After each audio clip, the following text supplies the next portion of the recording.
ทำสมที่เคารพกองประชุมใหญ่ผู้แทนองค์คณะพรรคเมืองเฟืองครั้งที่8ได้อัดลงด้วยผลสำเร็จอันจบงามหลังที่ได้ดำเนินมาเป็นเวลา2 วันคือวันที่5วันที่6 มีนาคม 2025 นี้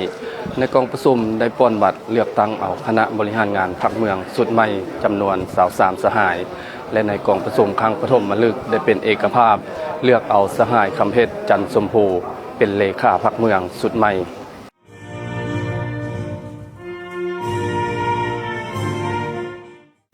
กองประชุมใหญ่ผู้แทนองค์คณะพรรคเมืองเฟืองครั้งที่8ได้ไขขึ้นในวันที่5และอัดลงด้วยผลสำเร็จอันจบงามในวันที่6 มีนาคม 2025 นี้ที่เมืองดังกล่าวโดยมีสหายคำพันธ์สิทธิดำพากรรมการศูนย์กลางพรรคเลขาพรรคแขวงเจ้าแขวงแขวงเวียงจันทน์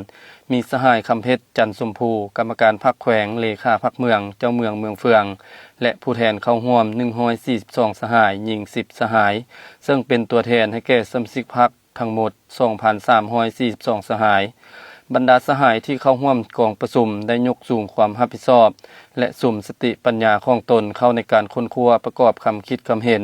ต่อกองประชุมอย่างกงไปกงมาและลึกซึ้งเฮ็ดให้กองประชุมดำเนินไปด้วยบรรยากาศอันฟดฟื้นและประสบผลสำเร็จอย่างจบงามตามจุดประสงค์คาดหมายที่วางไว้กองประชุมใหญ่ผู้แทนองค์คณะพรรคเมืองเฟืองครั้งที่8ได้ลงประชามติอย่างเป็นเอกฉันท์รับรองเอาบรรดาเนื้อในที่สำคัญเป็นต้นแม่นกองประชุมได้รับฟังค้นคว้าอย่างลึกซึ้งและรับรองอย่างเป็นเอกฉันท์ต่อบทรายงานการเมืองของคณะบริหารงานพรรคเมืองครั้งที่7แผนพัฒนาเศรษฐกิจสังคม5ปีครั้งที่3ในนี้ได้ตีราคาด้านดีด้านอ่อนข้อคงค้างสาเหตุบทเรียนในการนำพาชี้นำและจัดตั้งปฏิบัติมติกองประชุมใหญ่ผู้แทนองค์คณะพรรคเมืองเฟืองครั้งที่7ที่ผ่านมา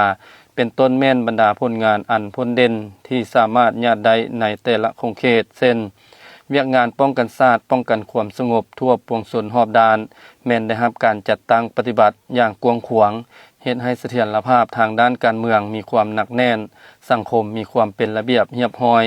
การพัฒนาเศรษฐกิจสังคมได้มีบาดก้าวขยายตัวอย่างต่อเนื่องโครงประกอบเศรษฐกิจมีการหันเปลี่ยนอย่างตั้งหน้าจังหวะการขยายตัวเฉลี่ย 6.2% ต่อปีรวมยอดผลิตภัณฑ์742ตื้อกว่ากีบเฉลี่ยรายรับใส่หัวคนเท่ากับ14ล้านกว่ากีบต่อคนต่อปีเฉลี่ยข้าวกินผู้หนึ่งได้รับข้าวเปลือก571กิโลต่อคนต่อปีกองประชุมใหญ่ผู้แทนองค์คณะพรรคเมืองเฟืองครั้งที่8ได้เป็นเอกภาพรับรองเอาทิศทางและคาดหมายสู่สนฮอดปี2029รับรองเอาบทสำรวจการนำพารวมของคณะบริหารงานพรรคเมืองครั้งที่7ผู้แทนกองประชุมใหญ่ได้พร้อมกันใช้สิทธิประชาธิปไตยของตนป้อนบัตรคัดเลือกเอาคณะบริหารงานพรรคเมืองสุดใหม่จำนวน23สหายหญิง3สหายเลือกเอาคณะประจำพรรคเมือง7สหายหญิง0สหายเลือกเอาสหายคำเพชรจันทร์ชมพูเป็นเลขาคณะบริหารงานพรรคเมืองเลือกเอาสหายทองดำศรีวิไลลักษณ์และสหายบุญแพงแสงเพชรมณีวงศ์เป็นรองเลขาคณะบริหารงานพรรคเมือง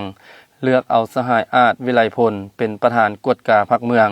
และเลือกเอาสหายสมศักดิ์แสนมณีและสหายเครื่องรัตนะเป็นรองประธานกฎการพรรคเมืองเลือกเอาผู้แทนไปร่วมกองประชุมใหญ่ผู้แทนองค์คณะพรรคแขวงครั้งที่7จำนวน17สหายหญิง3สหายและผู้แทนสำรอง2สหายกองประชุมใหญ่ยังได้รับฟังการโอลมจากสหายคำพันธ์สิทธิดำพากรรมการศูนย์กลางพรรคเลขาพรรคแขวงเจ้าแขวงแขวงเวียงจันทน์ซึ่งสหายได้แสดงความย่องย่อสมเสยต่อการนำพาชี้นำของคณะพรรคสุดเก่าที่ได้นำพาชี้นำพนักงานสมาชิกพรรคประชาชนบรรดาเผ่าปฏิบัติหน้าที่การเมืองและญาติได้ผลสำเร็จหลายด้านพร้อมกันนี้สหายยังได้แสดงความเป็นห่วงเป็นใหญ่ต่อด้านอ่อนข้อคงค้างและได้ให้ทิศชี้นำต่อคณะพรรคสุดใหม่สืบต่อนำพาชี้นำจัดตั้งปฏิบัติมติกองประชุมใหญ่ผู้แทนองค์คณะพรรคเมืองเฟืองครั้งที่8ให้มีผลงานใหม่ยิ่งใหญ่กว่าเก่าทำสมที่เคารพที่ผ่านไปนั้นแม่นผลสำเร็จของกองประชุมใหญ่ผู้แทนองค์คณะพรรคเมืองเฟืองครั้งที่8มาฮอดนี้ผู้ดำเนินรายการบุญมาแก้วบุตรดาพร้อมด้วยทีมงานข่าวโทรภาพแขวงเวียงจันทน์ต้องขอลาท่านผู้ชมไปก่อนสบายดี